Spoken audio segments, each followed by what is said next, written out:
اللہم صلی علی محمد و آل محمد وعجل فرجہم اجمعین۔ ان اللہ و ملائکتہ یصلون علی النبی یا ایھا الذین آمنوا صلوا علیہ وسلموا تسلیما۔ اللہم صلی علی محمد و آل محمد وعجل فرجہم اجمعین۔ آج کا دن بہت خوشی کا دن ہے۔ آج میری بیوی معصومہ قم کی پیدائش کا دن ہے۔ آج میرے مولا امام موسیٰ کاظم، میرے مولا امام رضا علیہ السلام اور میرے مولا امام زمانہ کو مبارکباد دینے کا دن ہے۔ آج کا دن کہ آج میرے مولا امام موسیٰ کاظم علیہ السلام کی گود میں وہ بچی آئی جو کہ معصومہ قم بھی کہلاتی ہیں اور شفیع روز جزا بھی کہلاتی ہیں، جو کریمہ اہل بیت بھی کہلاتی ہیں۔ وہ میری بیوی کے جن کے کئی لقب ہیں کہ آپ کو معصومہ، طاہرہ، حمیدہ، رشیدہ، تقیہ، نقیہ، رضیہ، مرضیہ، اخت الرضا اور صدیقہ بھی کہا جاتا ہے۔ آپ کے والد گرامی جناب امام موسیٰ کاظم علیہ السلام، آپ کی والدہ گرامی جناب نجمہ خاتون۔ میری بیوی کی صفات اور کرامات کے ساتھ بس میں اتنا بیان کر دوں کہ آپ کو معصومہ قم جو کہا جاتا ہے، وہ آپ کے دادا امام جعفر صادق علیہ السلام نے آپ کی فضیلت بیان کی ہے کہ سب صحابی بیٹھے ہوئے ہیں اور جناب معصومہ قم کے متعلق جو آج آپ نے ارشاد فرمایا وہ سننے کے قابل ہے۔ آپ فرماتے ہیں کہ اللہ تعالیٰ حرم رکھتا ہے اور اس کا حرم مکہ ہے۔ پیغمبر اکرم صلی اللہ علیہ وآلہ وسلم حرم رکھتے ہیں اور ان کا حرم مدینہ ہے۔ اور آپ نے فرمایا میرے دادا امیر المومنین علی ابن ابی طالب حرم رکھتے ہیں اور ان کا حرم کوفہ ہے۔ اور سنو، آپ نے سب کی طرف دیکھ کے کہا کہ شہر قم کوفہ صغیر ہے اور شہر قم ہم اہل بیت کا حرم ہے، یعنی کہ آپ نے شہر قم کو اپنا حرم بتایا، اہل بیت کا حرم بتایا ہے۔ شہر قم کی اتنی فضیلت کیوں ہے اور کس لیے؟ آپ فرماتے ہیں کہ سنو کہ یہاں پر ہمارے خاندان میں سے، میری اولاد میں سے، آپ نے فرمایا کہ ایک خاتون یہاں پر دفن ہوں گی کہ جن کا نام فاطمہ بنت موسیٰ ہوگا، اور ان کی شفاعت سے ہمارے شیعہ جنت میں جائیں گے۔ اور پھر آپ نے کہا کہ جنت کے 8 دروازے ہیں اور ان میں سے 3 قم کی جانب ہوں گے۔ قم کو کس وجہ سے ہم قم کہتے ہیں کہ قم کا نام اس شہر کا کیوں رکھا گیا تھا؟ کہتے ہیں کہ یہ ایک جنگل تھا، یہاں پر کچھ لوگ آئے، انہوں نے جنگلوں کو کاٹا، جو گڑھے تھے انہیں صحیح کیا اور پھر اپنے خیمے نصب کیے اور مکانات بنائے، اور اس وجہ سے اس جگہ کو قم، اور قم سے پھر قم بن گیا۔ لیکن اصل یہ کہتے ہیں کہ جب کشتی چکر لگاتی ہوئی اس سرزمین پر پہنچی تو ٹھہر گئی تھی، اور اس کے کشتی کے ٹھہرنے کی وجہ سے، اس کے قیام کی وجہ سے اس جگہ کا نام قم قرار پایا۔ اور تیسری وجہ ایک اور بھی بہت مشہور ہے کہ اس علاقے کے باشندے قائم آل محمد کے ظہور کا انتظار کر رہے ہیں، اور یہ وہ ہوں گے کہ جو ان کی خدمت میں حاضر ہو جائیں گے اور ان کے ساتھ قیام کریں گے، ان کے ساتھ قائم رہیں گے، ان کی مدد کریں گے، اس لیے اس کا نام قم رکھا گیا ہے۔ اور قم کے اور اہل قم کے فضائل بہت زیادہ ہیں، اس لیے بھی کہا جاتا ہے کہ اس زمین کو اس لیے فضیلت ہے کہ یوم الست سب زمینوں سے پہلے ولایت امیر المومنین کو اس زمین نے قبول کیا، اور اسی لیے خدا نے جنت کا دروازے اس کی طرف کھول دیے ہیں۔ کوفے کو تمام شہروں پر فضیلت ہے، ہم یہ جانتے ہیں، لیکن قم اور اہل قم کو تمام دنیا پر فضیلت ہے۔ اس کے باشندوں کو مشرق و مغرب اور جن و انس پر فضیلت ہے۔ اور اس کے علاوہ فرمایا گیا ہے، امام نے فرمایا ہے کہ تمام بلائیں قم اور اہل قم سے دور رکھی گئی ہیں، کیونکہ یہاں پر ملائکہ دفع بلا کے لیے حاضر رہتے ہیں، اور کبھی بھی کسی دشمن نے قم پر غلبہ حاصل نہیں کیا۔ قم اللہ کی طرف سے علم و فضل کا مرکز بنایا گیا ہے۔ اور میرے مولا امام جعفر صادق علیہ السلام نے جب فضیلت قم کی بیان کر رہے تھے، اور بی بی معصومہ قم کی فضیلت آپ نے بیان کی تھی کہ آپ یہاں پر دفن ہوں گے، تو آپ نے فرمایا تھا کہ جب ساری دنیا میں فتنہ پھیل جائے گا تو تم قم میں پناہ لے لینا۔ اور معصوم فرماتے ہیں کہ اہل قم ہمارے خاص مددگاروں میں سے ہیں۔ اور میرے مولا علی مشکل کشا فرماتے ہیں کہ قم آل محمد کا مرکز سکون اور شیعوں کا ملجا و ماوا ہے۔ اور میرے مولا امام رضا علیہ السلام فرماتے ہیں کہ جنت کے 8 دروازوں میں سے ایک دروازہ قم میں ہے۔ قم کے باشندے قابل مبارکباد ہیں، اور قم کے لیے موسع قدم جبرائیل ہے، اور وہ اس لیے ہے کہ یہاں ایک ایسا چشمہ ہے کہ جو اس سے پانی پی لے شفا یاب ہو جائے۔ اور اس چشمے کی شفا یابی کے لیے یہ بھی کہا جاتا ہے کہ یہ وہی چشمہ ہے کہ جس سے حضرت عیسیٰ نے اس مٹی کو گوندا تھا، جس سے بحکم خدا پرندے بنائے تھے، اور جس کا ذکر قرآن مجید میں ہے۔ اور پھر میرے مولا امام جعفر صادق علیہ السلام نے فرمایا تھا کہ اہل قم کا حساب کتاب سب قبر میں ہی ہوگا، اور وہیں سے وہ سیدھے جنت میں چلے جائیں گے۔ یعنی ان کا حساب کتاب جو ہوگا وہ روز محشر انہیں نہیں ہوگا، بلکہ ان کا یہی ہو جائے گا، اور یہیں سے وہ جنت میں چلے جائیں گے۔ آپ فرماتے ہیں کہ اگر اہل قم نہ ہوتے تو دین ضائع ہو جاتا۔ اہل قم بخشے ہوئے ہیں، اور امام جعفر صادق علیہ صلی اللہ علیہ وآلہ وسلم کے پیارے بیٹے امام جعفر صادق علیہ السلام فرماتے ہیں کہ اس کے باشندے ہم سے ہیں اور ہم ان سے ہیں۔ جو دشمن قم کی طرف آنکھ اٹھا کر دیکھے گا واصل جہنم ہوگا۔ قم ہمارا ہمارے شیعوں کا شہر ہے۔ یہ ہمارے قائم کی مدد کرنے والے ہیں اور ہمارے حق کے پہچاننے والے ہیں، اور یہ وہ ہیں جنہوں نے سب سے پہلے خمس ادا کیا اور سب سے پہلے ہمارے نام پر جائیدادیں وقف کی ہیں۔ اور ایک زمانہ آنے والا ہے کہ قم اور اس کے باشندے کائنات پر خدا کی حجت ہوں گے، اور یہ زمانہ امام زمانہ کے زمانے میں آئے گا۔ میرے مولا نے اتنی پیشین گوئی کی ہیں، اور آپ نے تعریف کی ہے اس شہر کی اور اہل قم کی، اور اس وجہ سے کیونکہ میری بیوی معصومہ قم یہاں پر ہیں، اس وجہ سے اس شہر قم کو اور بھی فضیلت دی گئی ہے۔ اور جیسے کہ میں نے کہا کہ میری بیوی علیہ السلام کے کئی نام ہیں، آپ کو کریمہ اہل بیت بھی کہتے ہیں، اور آپ کو معصومہ قم بھی کہتے ہیں۔ معصوم اگر ہم یہ دیکھتے ہیں تو ہمیں یہ نظر آتا ہے کہ معصوم جناب رسول خدا صلی اللہ علیہ وآلہ وسلم ہیں، جناب مولا علی کے لیے ہے، اور جناب فاطمہ الزہرا میرے مولا حسن حسین کہلاتے ہیں۔ تو ہم بی بی کو معصومہ کیوں کہتے ہیں؟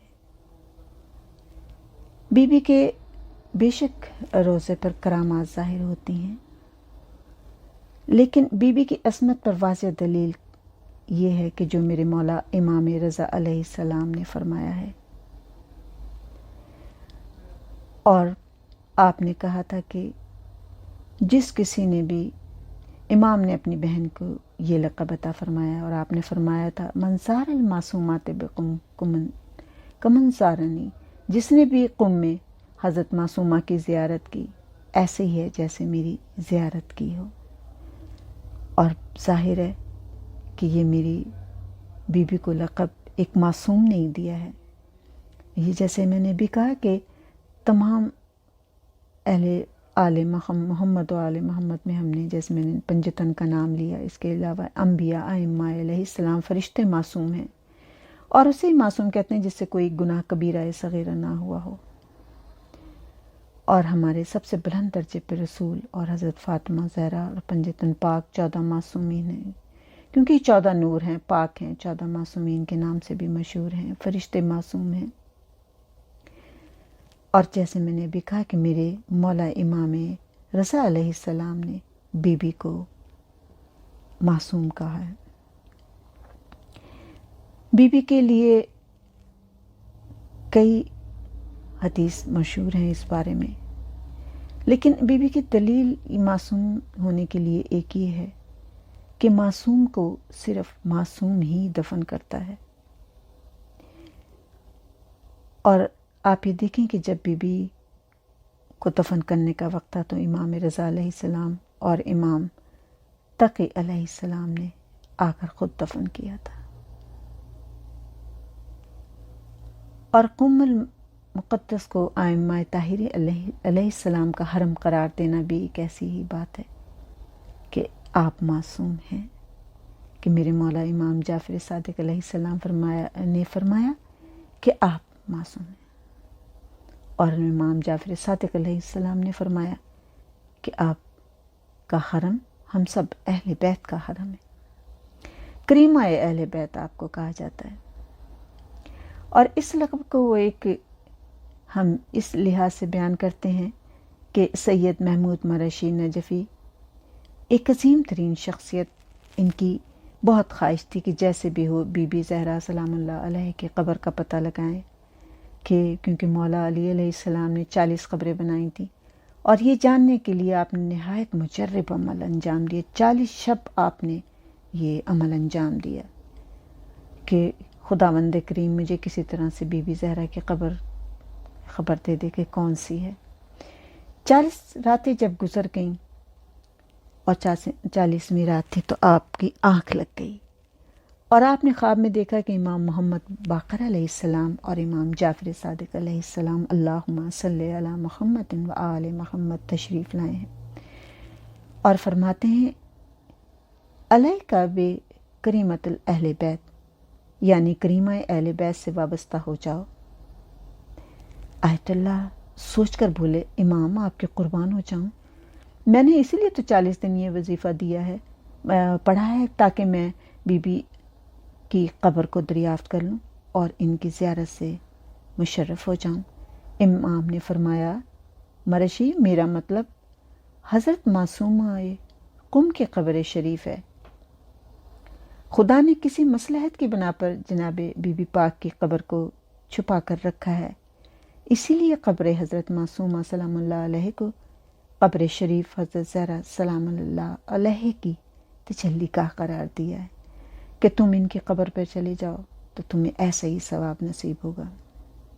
اگر خداوند کریم کو بی بی کی قبر ظاہر کرنا ہوتی تو خداوند جو بھی جلال و عظمت ان کی قبر پر نازل کرتا، وہی جلال و عظمت حضرت معصومہ کی قبر پر اس نے نازل کیا ہے۔ یہ خداوند کریم کا ایک راز ہے، اس کو راز ہی رہنے دو۔ جب یہ خواب سے بیدار ہوئے تو فوراً اپنے گھر والوں کے ہمراہ آپ قم بی بی کی زیارت کو آئے، اور آپ کے بیٹے سید شہاب الدین مرشی بھی نجف کو چھوڑ کر قم آ گئے۔ شفیع روز جزا آپ کا لقب ہے۔ آپ جانتے ہیں کہ قیامت میں شفاعت کے بلند ترین درجے پر رسول اکرم حضرت محمد مصطفیٰ فائز ہوں گے، اور قرآن نے آپ کے اس مرتبے کو مقام محمود سے تعبیر کیا ہے۔ رسول اکرم صلی اللہ علیہ وآلہ وسلم کے بعد 2 افراد کی شفاعت کی بیان کی گئی ہے کہ وہ تمام اہل محشر کو کی شفاعت کریں گے اور اس میں شامل کر لیں گے۔ ایک میری بی بی خاتون محشر جناب فاطمہ زہرا سلام اللہ علیہ، اور ایک شفیع روز جزا جناب فاطمہ معصومہ قم سلام اللہ علیہ۔ حضرت فاطمہ سلام اللہ علیہ کی شفاعت کے بارے میں بس یہی کہنا کافی ہے کہ یہ آپ کا مہر طے پایا تھا کہ جب آپ کی شادی حضرت علی سے ہو رہی تھی، اس وقت جبرائیل امی ایک ابر ریشم کا ٹکڑا لے کر آئے تھے جس پر لکھا ہوا تھا کہ خدا نے فاطمہ زہرا کا مہر امت محمد کے گناہ گاروں کی شفاعت قرار دیا ہے۔ اور اسی کپڑے کے متعلق بی بی فاطمہ نے وصیت فرمائی تھی کہ کفناتے وقت اسے میرے کفن میں رکھ دیا جائے، اور بی بی نے فرمایا جب روز قیامت مشہور ہوں گی تو یہ شفاعت کی سند اپنے ہاتھ میں لے کر اپنی بابا کی امت کے گناہ گاروں کی شفاعت کروں گی۔ اور جناب معصومہ کم کو شفیع روز جزا کا لقب ملا ہے، کیونکہ اس کے لیے میں اتنا کہہ دوں کہ میرے امام جعفر صادق علیہ السلام نے جو کہا تھا کہ یا فاطمہ اشفیلی فی الجنہ، فاطمہ معصومہ کم ہماری جنت میں شفاعت فرمائیے گا، کہ یہ جناب امام جعفر صادق نے ہم لوگوں کے لیے ارشاد فرمایا تھا کہ وہ شفاعت کر سکتی ہیں۔ آپ عالمہ آل ابا ہیں۔ آپ نے اپنی زندگی کے بچپن اور جوانی کے ایام دو امام معصومین علیہ السلام، امام موسیٰ کاظم اور امام رضا علیہ السلام کے زیر سایہ گزارے۔ آپ نے تمام علوم اسلامی کو حاصل کیا۔ آپ نے بہت سی احادیث نقل فرمائی ہیں۔ کہتے ہیں کہ ایک دن کچھ شیعہ کسی دور دراز کے علاقے سے مدینے آئے اور ان کا مقصد یہ تھا کہ امام کی زیارت کریں اور کچھ مسائل کا حل دریافت کریں۔ امام موسیٰ کاظم اپنے فرزند رضا علیہ السلام کے ساتھ سفر پر گئے ہوئے تھے، اور انہوں نے جب وہ جو لوگ باہر سے آئے ہوئے تھے انہوں نے سنا کہ امام ہے نہ امام کے بیٹے گھر پر ہیں، تو انہوں نے جو سوال پوچھنے تھے وہ لکھے اور آپ کے گھر وہ سوال نامہ بھجوا دیا، اور یہ سوچا کہ اور یہ کہلوا دیا کہ کوئی بات نہیں، اب ہم چلے جائیں گے، کل چلے جائیں گے، اور ہم جب واپس آئیں گے تو دوبارہ امام سے سوالوں کے جواب لے لیں گے۔ دوسرے دن جب وہ مدینے سے واپس ہونے لگے تو وہ سلام کرنے کے لیے دروازے پر گئے تو اندر سے خادم آیا اور اس نے ان تمام سوالوں کے جواب جو اس پہ لکھے ہوئے تھے وہ تحریر انہیں دی، اور وہ لوگ خوشی خوشی مدینے سے روانہ ہوئے کہ ہمیں سوالوں کے جواب مل گئے۔ لیکن ابھی کچھ دور ہی چلے تھے کہ انہیں امام موسیٰ کاظم علیہ السلام اور امام رضا علیہ السلام آتے ہوئے نظر آئے۔ امام نے حال احوال پوچھا اور انہوں نے مولا کو سلام کیا۔ مولا نے پوچھا کیسے آنا ہوا تھا؟ کہا مولا کچھ سوالوں کے جواب تھے جو چاہیے تھے۔ تو مولا نے کہا پھر چلو میں تمہیں وہ سوالوں کے جواب دیتا ہوں۔ تو کہنے لگے کہ نہیں مولا ہمیں سوالوں کے تو جواب مل گئے ہیں۔ مولا نے کہا کس نے دیے؟ تو آپ نے کہا کہ آپ کی بنت نے، آپ کی بیٹی نے۔ مولا نے کہا وہ تحریر مجھے دکھاؤ۔ اور جب آپ نے وہ تحریر دیکھی اور ان سوالوں کے جواب دیکھے تو آپ نے بہت خوش ہوئے اور آپ نے کہا میری بیٹی عالمہ آل ابا ہے۔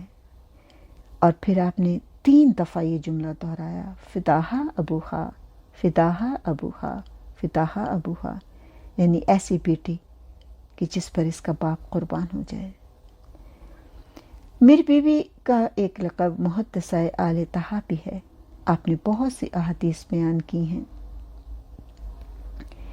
احادیث تو میری بیوی پاک زہرا سلام اللہ علیہ، جناب زینب و کلثوم نے اور بہت سی بیویوں نے بیان کی ہیں، اور جو بھی احادیث ہیں وہ حوالے کے ساتھ بیان ہوئی ہیں۔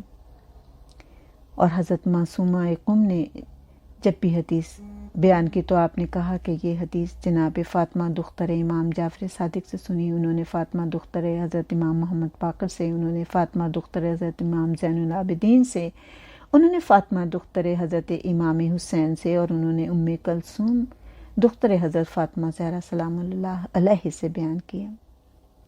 اور حضرت فاطمہ زہرا سلام اللہ علیہ نے ارشاد فرمایا کہ کیا تم نے رسول اللہ کے اس قول کو فراموش کر دیا جو انہوں نے غدیر خم میں فرمایا تھا؟ قال رسول اللہ من کنت مولا فہذا علی مولا، میں جس کا مولا ہوں علی بھی اس کے مولا ہیں۔ اور اس کے علاوہ آپ نے اور بہت سی احادیث بیان کی ہیں۔ اور پھر جو میری بیوی فرماتی ہیں کہ میں نے یہ حدیث جو بیان کی ہے یہ امام موسیٰ کاظم علیہ السلام نے اپنی جدہ حضرت فاطمہ زہرا بنت رسول اللہ سے سنی تھی، یعنی کہ سلسلے کے ساتھ کہ آپ نے امام جعفر صادق سے، اور پھر امام جعفر صادق نے محمد باقر علیہ السلام، پھر مولا باقر علیہ السلام، مولا زین العابدین علیہ السلام، مولا امام حسین علیہ السلام، اور بی بی پاک زہرا سے کہ جناب فاطمہ زہرا سلام اللہ علیہ نے فرمایا کہ میں نے اپنے بابا سے سنا ہے کہ جب شب معراج مجھے آسمانوں کی سیر کرائی اور میں جنت میں داخل ہوا تو میں نے ایک خوبصورت محل دیکھا جو در ریبیس کا بنا ہوا تھا، اس کے دروازے در یاقوت سے چڑھے ہوئے تھے، اور اس پر ایک پردہ پڑا ہوا تھا، اور اس پر ایک تحریر تھی کہ شیعتاً علی ہم فائزن، علی کے شیعہ کامیاب اور نجات یافتہ ہیں۔ اور اس کے علاوہ میری بیوی نے ایک حدیث بیان کی کہ میں ماتا علی حب آل محمد ماتا شہیدہ، یہ حدیث بھی آپ نے سلسلے کے ساتھ بیان کی ہے، اور کہتے ہیں کہ میرے مولا رسول اللہ صلی اللہ علیہ وآلہ وسلم جب معراج پر گئے ہیں اور آپ نے موتیوں کا جو محل دیکھا تھا، اور جس کے دروازے پہ پردہ تھا، اور سچے موتی اور یاقوت سے جو پردہ پڑا ہوا تھا، جب میں نے اس کے اپنا سر بلند کر کے دیکھا تھا تو اس کے پردے کی پشت پر جو دروازے پر تحریر لکھی ہوئی تھی، دروازے کے اوپر، یعنی پردے پہ جو لکھا ہوا تھا وہ تھا، اور لیکن جو دروازے پہ لکھا تھا وہ لکھا تھا لا الہ الا اللہ محمد رسول اللہ علی ولی القوم، یعنی کوئی معبود نہیں سوائے خدا کے، محمد اس کے رسول ہیں اور علی صاحب اختیار ہیں۔ اس طرح سے آپ نے معراج کا ذکر بھی بیان کیا ہے۔ میری بیوی کا نسب یہ ہے کہ آپ وہ ماہ روشن ہیں کہ آپ کے بابا امام، آپ کے بھائی امام، اور آپ امام کی پھوپھی ہیں۔ آپ کے بابا 7ویں امام ہیں، اور آپ سے کی والدہ گرامی جن کا تعلق عجم سے نہایت عزت والے خاندان سے تھا، اور آپ اپنے زمانے کی تمام عورتوں کے مقابلے میں عقل اور دین کے اعتبار سے سب سے زیادہ افضل تھیں، اور بی بی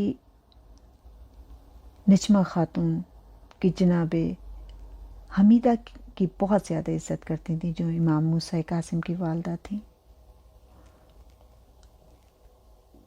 اور آپ کبھی ان کے سامنے اس طرح نہیں آتی تھیں۔ ہم یہ کہہ سکتے ہیں کہ میری بیوی کے علم و فضل کے لیے اتنا ہی کافی ہے کہ 2 امامین نے ان کی تعلیم دی، لیکن یہاں میری بیوی کی ایک اور فضیلت کہ تاریخ میں بہت سے بہن بھائی ہیں اور ان کی مثال ہیں، جیسے کہ میری بیوی زینب اور امام حسین علیہ السلام۔ یہ حقیقت ہے کہ خاندان اہل بیت میں جناب خدیجۃ الکبریٰ کا بہت مرتبہ ہے۔ آپ ایک عظیم ماں اور ایک عظیم زوجہ کی حیثیت سے ہیں۔ بی بی پاک زہرا ایک عظیم بیٹی، ایک عظیم ماں ہیں، ایک عظیم زوجہ ہیں۔ میری بیوی معصومہ کم ایک عظیم بہن ہے، اور بہن کی یہ محبت ہی ہے میرے مولا سے امام رضا علیہ السلام سے، کہ جو آپ اپنے بھائی کی وجہ سے مدینے سے نکلی اور آپ قم تک پہنچی تھیں۔ جب بھائی کو قید کر لیا تھا تو آپ مدینہ کی عورتوں کو اسلام کی دعوت دیتی تھیں اور انہیں بنو عباس کے ظلم سے بھی آگاہ کرتی تھیں۔ آپ بھائی کی محبت میں برقرار ہو کر ہی قم پہنچی تھیں، اور یہیں پر آپ دفن ہیں۔ میری بیوی کی بہت ساری کرامات ہیں، اس وجہ سے بھی، آپ کی کرامتوں کی وجہ سے کیونکہ آپ شفیع روز جزا بھی ہیں، آپ کریمہ بھی ہیں، اور آپ جب قم پہنچی تو قم والوں نے آپ کی بہت عزت و تکریم کی تھی۔ میری بیوی کی پناہ میں جو بھی آ جاتا ہے، بیوی اس کی مدد کرتی ہیں، اس کو ساتھ دیتی ہیں۔ ایک خاندان مشہد سے قم ہجرت کر کے آیا، اور اس خاندان کی خاتون بہت مخلص اور نیک خاتون تھیں، لیکن جب وہ قم آئیں تو ہر وقت امام علی رضا علیہ السلام کے حرم کے لیے روتی رہتی تھی، غمگین رہتی تھی۔ ایک دن روتے روتے آنکھ لگ گئی، خواب میں دیکھا 2 نقاب پوش نورانی خواتین آئی ہیں اور تسلی دینے لگیں، اور پوچھا کیوں غمگین ہو؟ کہا کہ میرا دل امام علی رضا علیہ السلام کی زیارت کے لیے اداس ہے۔ تو ان میں سے ایک خاتون نے فرمایا ٹھیک ہے، اگر تم ان کے لیے اداس ہو تو تم اب قم میں رہتی ہو، تم کو چاہیے روزانہ بی بی کے حرم میں آ جایا کرو۔ یہ اسی طرح ہے جیسے مشہد مقدس ہے، یہاں اور وہاں میں کوئی فرق نہیں ہے۔ اس عورت نے حیران ہو کے پوچھا بی بی آپ کون ہیں؟ تو آپ نے فرمایا میں حضرت معصومہ قم ہوں۔ اور آپ کہتی ہے، وہ عورت کہتی ہے کہ میں نے کہا بی بی میں آپ کے چہرے کی زیارت کرنا چاہتی ہوں۔ آپ نے اپنی تھوڑی سی نقاب اٹھائی تو کہتی کہ میرا تمام گھر آپ کے چہرے کے نور سے روشن ہو گیا۔ آپ نے پوچھا آپ کے ساتھ یہ دوسری خاتون کون ہے؟ تو آپ نے فرمایا یہ میری جدہ، میری دادی جناب فاطمہ سلام اللہ علیہ، اللہم صلی علی محمد و آل محمد۔ میری بیوی کے اس قدر کرامات ہیں کہ جن کو بیان کرنا ایک مجلس میں بہت مشکل ہے۔ ایک لڑکی جس کا نام رقیہ تھا، 14 سال کی تھی، اور وہ پیروں سے معذور تھی، اور ایک ہی تکلیف تھی کہ اس کو سخت کھانسی ہوتی تھی، کئی گھنٹے کھانستی رہتی تھی۔ اس کے گھر والے اس کو ہسپتال سے اس ہسپتال لیے جاتے تھے، سب ڈاکٹروں کو دکھا لیا لیکن سب طرف سے جواب مل چکا تھا۔ یہ لوگ تبریز کے رہنے والے تھے، وہاں سے یہ شہر قم آئے۔ ان کا ارادہ تھا کہ اب امام علی رضا کے روضے پر جانا ہے۔ وہ لڑکی کہتی ہے کہ میں بہت پریشان تھی اور میں بار بار کہہ رہی تھی اب کون سا ڈاکٹر رہ گیا ہے۔ کہتی اسی حالت میں سو گئی، اور یہ شب جمعہ تھا۔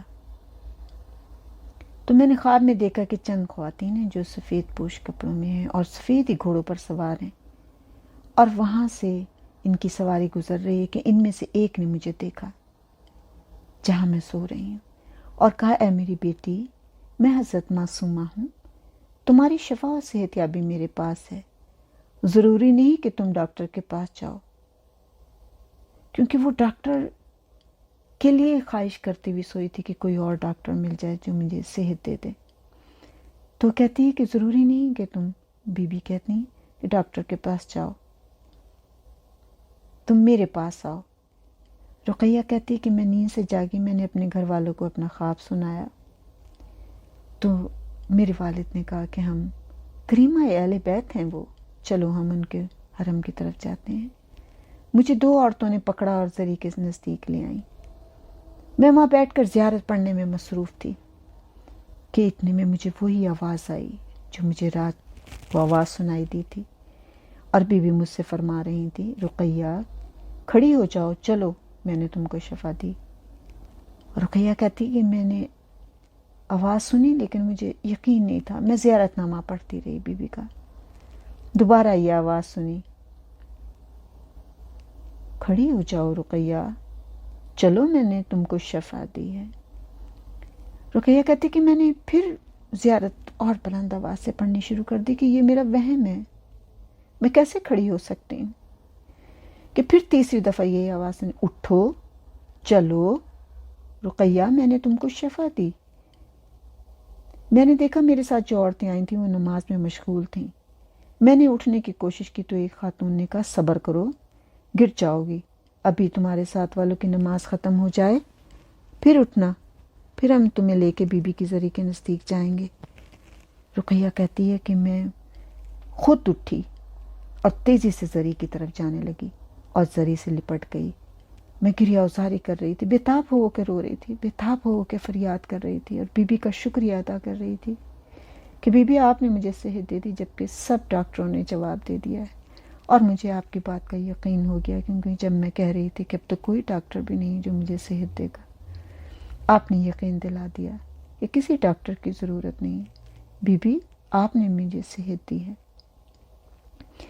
رقیہ کہتی میں اپنے پیروں پر کھڑی تھی اور بالکل صحت مند اپنے آپ کو محسوس کر رہی تھی۔ سب نے مجھے کھیر لیا اور رشتہ دار عورتوں نے مشکل سے مجھے اس رش سے باہر نکالا۔ اسی طرح ایک اور شخص کا واقعہ ہے کہ وہ کہتا ہے کہ میری کمر میں سخت درد تھا، دونوں پیروں پر فالج تھا، ویل چیئر پہ تھا، اور 3 برسوں سے میں نے کئی ہسپتالوں میں علاج کروایا لیکن مجھے صحت نہ ملی۔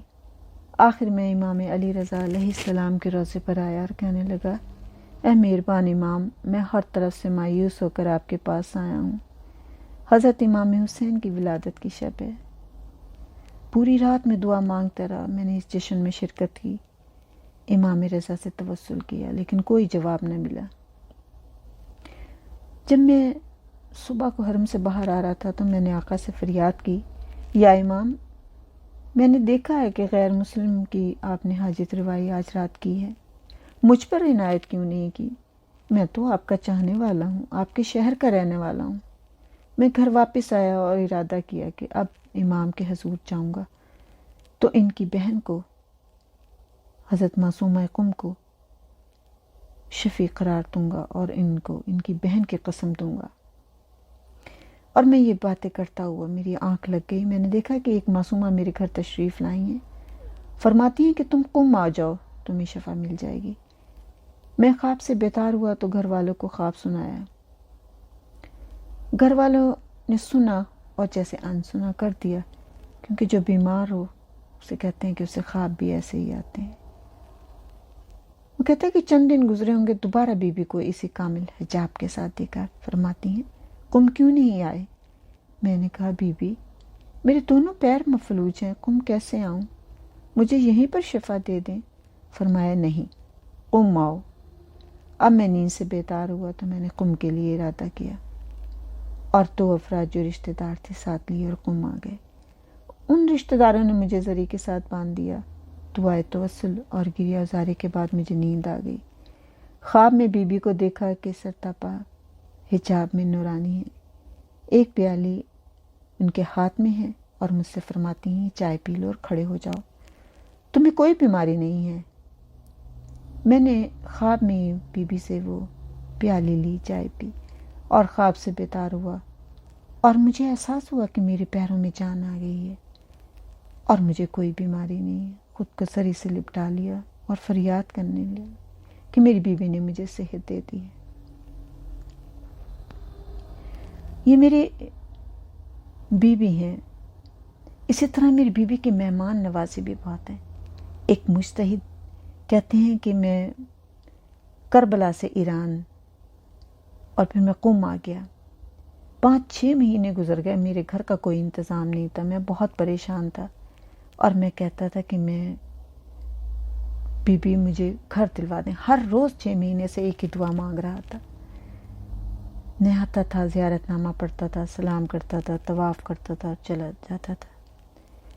لیکن آج میں بہت مایوس ہوا تو میں زری کے اندر نہیں گیا، میں دروازے کے باہر ہی کھڑا ہو گیا۔ میں نے زیارت نامہ نہیں پڑھا، میں نے سلام نہیں کیا، میں نے طواف نہیں کیا، اور میں نے دروازے کے باہر کھڑے ہو کے کہا، اے دختر موسیٰ بن جعفر، کیا یہی مہمان نوازی ہوتی ہے کہ آج 6 ماہ ہو گئے ہیں اور مجھے گھر نہیں ملا؟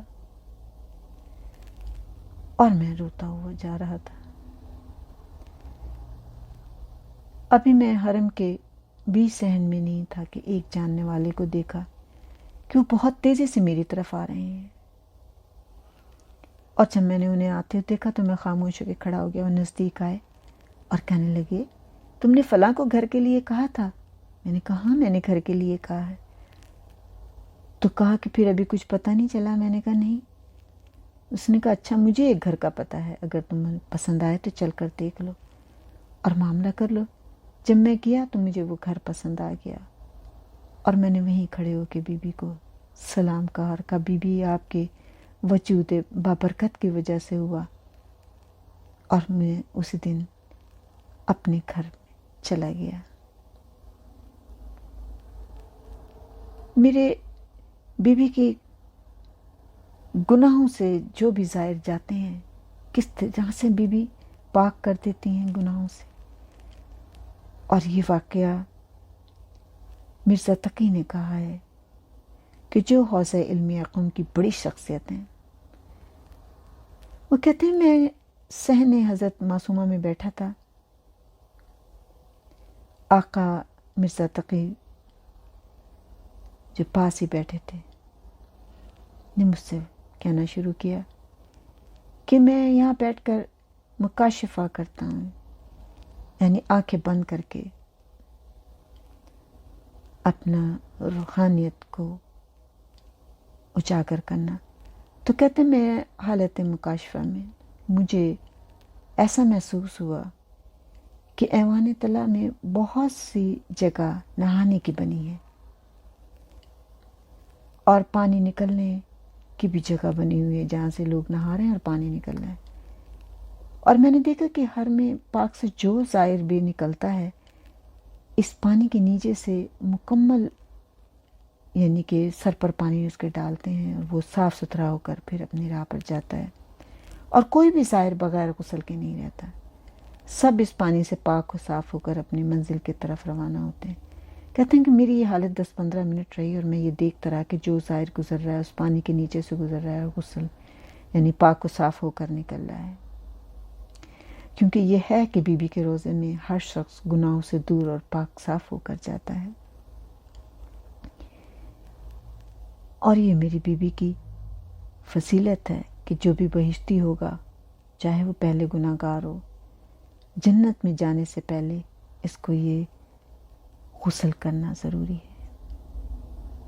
اسی طرح آیت اللہ باقر کہتے ہیں کہ میں ہر جمعے کی شام کو ہر میں پاک میں نہیں جایا کرتا تھا، یعنی جمعے کو چاروں طرف سے معصومہ قم کے روضے پر سری مبارک کو زیارت کرنے کے لیے بہت سے لوگ اطراف سے آ جاتے تھے، تو رش بہت ہو جاتا تھا۔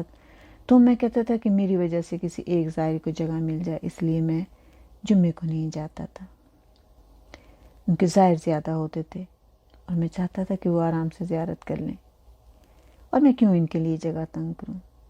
کہتے ہیں کہ ایک دن جمعے کی شام کو میں چلا گیا حرم میں، اور یقیناً میرا دل خود بخود چاہا کہ میں آج جاؤں، اور اس میں کوئی حکمت پوشیدہ تھی۔ میرے قدم خود بخود حرم میں آ گئے۔ میں نے بی بی کے حضور عرض کی، بی بی آج میری خواہش ہے کہ آج اپنے کسی حاجت مند کو میری طرف رہنمائی کریں، تاکہ کچھ رقم میرے پاس ہے، میں اس سے اس کی حاجت روائی کروں۔ یہ کہہ کر میں حرم کے ایک کونے میں چلا گیا، کوئی خبر نہ دی، کوئی میرے پاس نہ آیا۔ پھر میں حرم میں ادھر ادھر گیا، نظر دوڑائی، کوئی حاجت مند نہیں آیا۔ میں نے بی بی کے ذریعے کی طرف دیکھا اور کہا بی بی آج آپ سے ایک تمنا کی تھی لیکن پوری نہیں ہوئی، چلیں خیر کوئی بات نہیں۔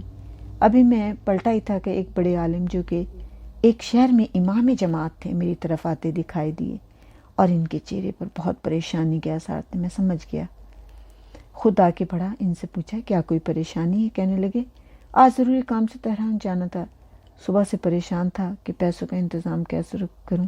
بی بی کے پاس آیا، بی بی سے کہا اور کہ میری مدد کریں۔ جب یہ بات کر رہے تھے تو مجھے ساری بات سمجھ میں آ گئی۔ میں نے کہا کہ یہ پیسے قبول کریں، اور میں نے یہ اسی کام کے لیے رکھے تھے، اور میں نے بی بی کا شکریہ ادا کیا کہ بی بی آپ نے مجھے آج اپنا نائب قرار دیا، اور میری دعا قبول کر لی۔ اللہم صلی علی محمد و آل محمد۔ میری بیوی کی کرامتیں بہت ہیں اور جتنے میں بیان کریں کم ہیں، جتنے بھی فضائل بیان کریں کم ہیں۔ بس آج میں یہ کہوں گی کہ آج کے دن سے 10 دن تک جناب بی بی کا اور امام رضا علیہ السلام کا جشن منایا جاتا ہے، جشن ولادت، اور جسے ایران میں داہ ولادت کہا جاتا ہے۔ میری بی بی کا قم میں، جہاں پر بی بی موسیٰ بن خضر کے گھر میں ٹھہری تھی اور اپنی عبادت کی جگہ بنائی تھی، اور اس جگہ کو بیت نور کہا جاتا ہے۔ ظاہر ہے جہاں معصومہ قم ہوں گی وہ بیت نور ہی کہلائے گا۔ بس میں یہ دعا کروں گی کہ میرے محمد و آل محمد، اہل بیت محمد، آپ سب کو بہت بہت مبارک ہو، خصوصاً پنجتن پاک، 12 امام 4 معصومین، اور خصوصاً آج امام موسیٰ کاظم جناب نجمہ خاتون اور جناب امام علی رضا علیہ السلام، آپ کو بہت بہت مبارک ہو۔ جیسے کہ بادشاہوں کے گھروں میں خوشی ہوتی ہے تو فقیروں کو، غریبوں کو، محتاجوں کو دیا جاتا ہے تحفہ، انعام۔ اے میرے مولا، آپ کے دربار میں آئے ہیں، آپ بھی ہمیں انعام دیں۔ اے میری بی بی، جو مومن اور مومنات اس دنیا سے چلے گئے ہیں، خصوصاً میرے والدین، میرے بہن بھائی، ان کو بخش دینا، ان کی قبر کو نور محمدی سے منور کر دینا۔ اے میری بی بی، جو مومن اور مومنات اس دنیا سے چلے گئے ہیں، ان کے گناہ کبیرہ و صغیرہ کو معاف کر دینا، میرے گناہ کبیرہ و صغیرہ کو بھی اس ذکر کے صدقے معاف کر دینا۔ اے میری بی بی، جو بے اولاد ہیں، آج کے ذکر کے صدقے، اے میرے مولا امام موسیٰ کاظم، اے میرے مولا علی رضا، ان کو اولاد عطا کر دیں۔ اے میری بی بی، جو بیمار ہے، میرے مولا اس بی بی کے صدقے میں جو بیمار ہیں، ان بیماروں کو شفا دے دیں۔ اے میری بی بی، جو بے گناہ قیدی ہیں، ان کو رہائی دے دیں۔ اے میری بی بی، جن کے گھروں میں رزق کی تنگی ہے، انہیں بہت سارا رزق عطا کریں۔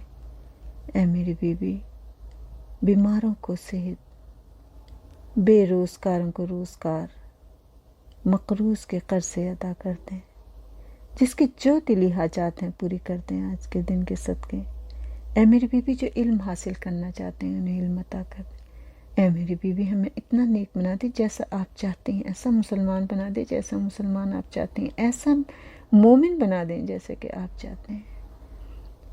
اے میرے مولا امام زمانہ، آپ کو بہت بہت بی بی کی مبارکباد ہو، ان کے صدقے میں روز محشر میں پیاس کی شدت سے بچانا، پاک زہرا کی چادر کے سائے میں رکھنا، مولا علی کے علم کے سائے میں رکھنا، حضرت محمد شافی محشر کی ابا کے سائے میں رکھنا، ساقی کوثر اپنے ہاتھ سے جام کوثر پلائیں۔ اے میرے مولا، وقت آخر آپ خود تشریف لے آئیں، ہمیں فشار قبر سے بچانا۔ اے میرے مولا، روز محشر ہمیں